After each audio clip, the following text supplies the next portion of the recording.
babe.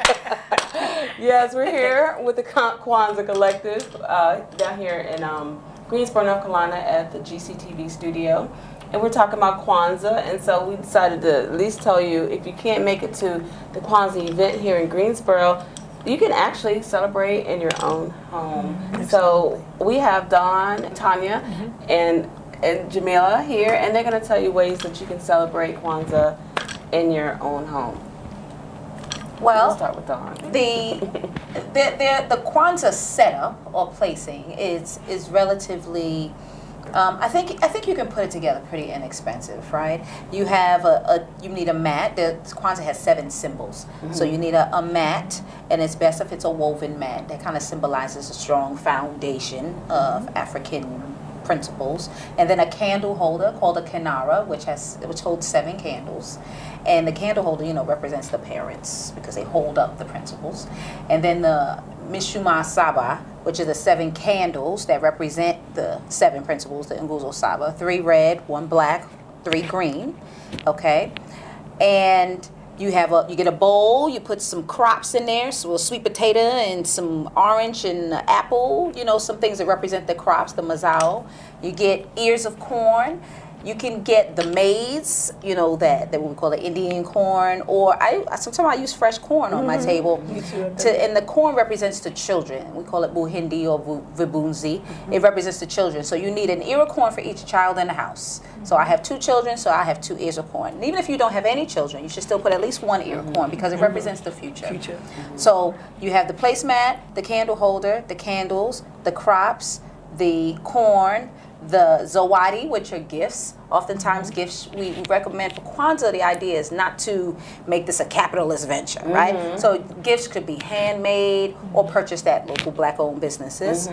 And a kikombe cha umoja, which is a unity cup. So it's just a cup from which you pour libation. Is that 7? Did I get all 7? Yeah, you did. So you have these things on your table, and the bandera, which is a flag, the red, black, and green flag, it's nice to have. That's kind of what we call a supplemental symbol. And oftentimes I put my plant there when I pour libations into the plant. Oftentimes I'll put a picture of an ancestor, someone who has recently passed, on the table setting as well. And when we pour libations, we kind of start our Kwanzaa celebration by pouring the libation. And that's just a way of asking for your ancestors to kind of clear the way and thanking them, to be present, to support this celebration. And you pour the libation into the plant. Right? We don't want to waste water. Why do that? Right. And then you after you pour the libation, I'll let you guys take it. What we do after we pour the libation? Well, I light the candles after I pour libation. Yeah, that's what I do too. Yeah. I don't know if that's right, but yeah. You light the candles, and we start with the black candle. On the first day of Kwanzaa, you light the black candle that's in the center, which stands for umoja, which means unity.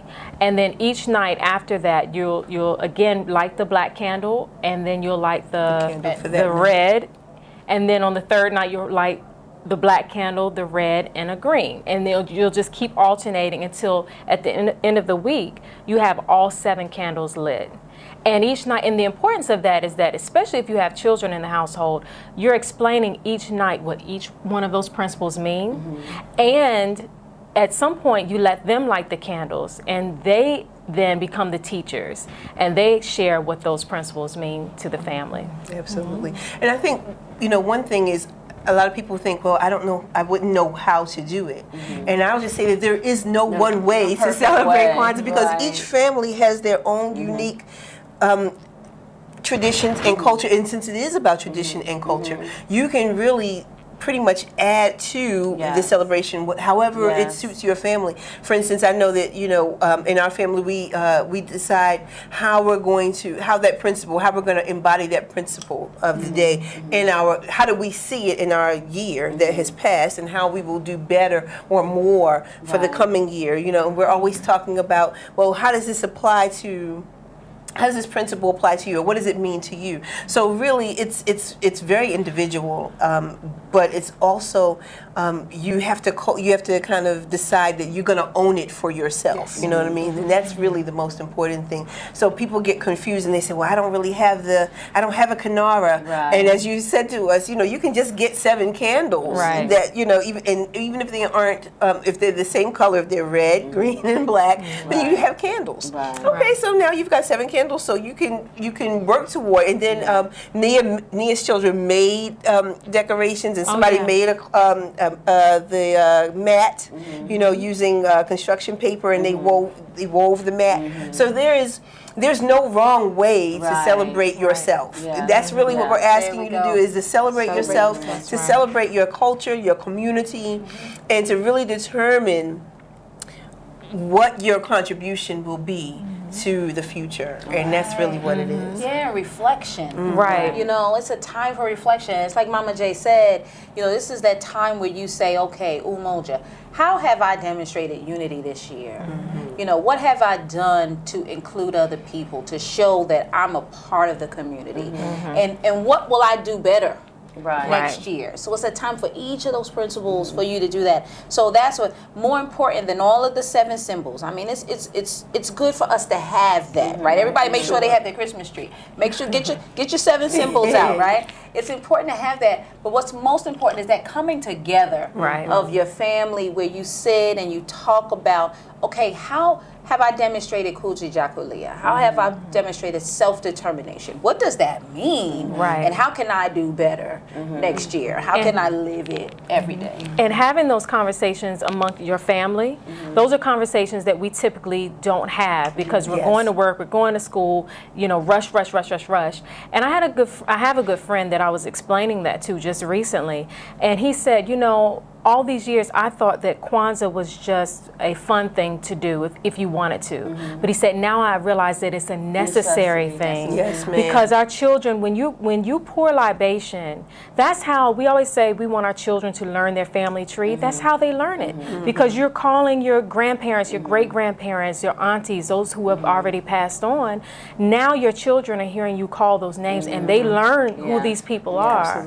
And just seeing the family coming together, doing something as simple as lighting those candles, just being together. My daughter gets so excited when we're just all in the same room, because now this person's in this room watching TV, this person's over here eating something. Just that moment of coming together, I think makes a world of difference to the family.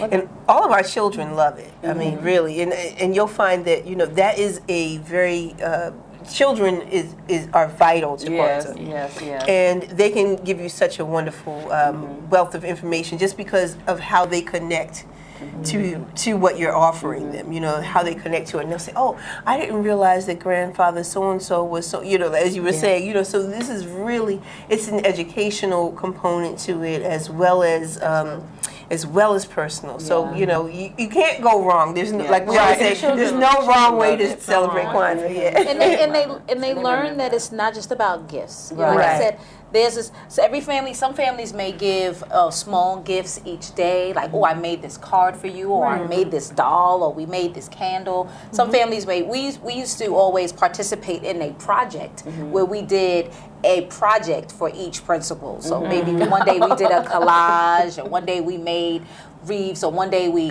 cleaned out our closets and went to the Salvation Army and donated. We would do a project every day. Or, like I said, either you exchange the small gifts or something, and we used to always wait till the 1st and then exchange gifts then. Some families may prefer to exchange gifts each on the 26th or each night. So that's how we do it each night. You can freak it how you want to. You can make it. Create your own tradition. Create your own traditions. Right. Exactly. This is what the Joneses do. This is what without disrespecting that initial, right? We respect the initial and the underlying, the foundation, right? We respect that foundation, but then that's what Kuumba is. It's not just about I show creativity through dancing and singing. It's about how we have taken adversity and turned it around and made things work for us, right? It's really about that. It's about making this planet, this world, this life better Right. leaving it better than it was when we inherited it. You know, so that we show that kuumba as we celebrate Kwanzaa every day in our own unique ways. Well, awesome. So now you have it, and you don't have any excuse. You know how to celebrate Kwanzaa. Whether you attend, you're in Greensboro, and you can attend the Kwanzaa Collective celebration, the 26th through the 1st. Yes, ma'am. Yes. And you can just go to the website at www.GSOKwanzaaCollective.org.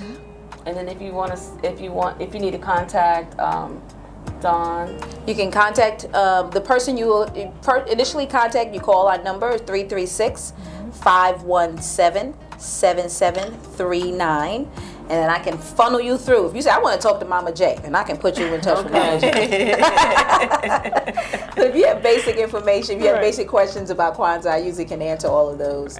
For most of those, and then like I said, I'm kind of the funnel. You need to talk to Tanya. You need to talk to Mama funnel. J. Okay, we got it. All right, so we hope to see everyone there, and if you can't make it, now you know how to celebrate Kwanzaa in your own home. That's right.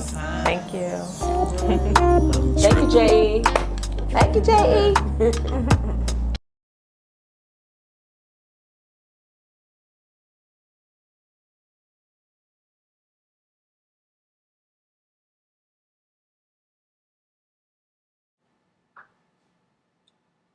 The 7 principles of Kwanzaa. The foundation of Kwanzaa are the 7 principles, or Nugo Saba: Umoja, unity; Kujichagulia, self-determination; Ujima, collective works and responsibility; Ujama, collective economics; Nia, purpose; Kumba, creativity; Amani, faith;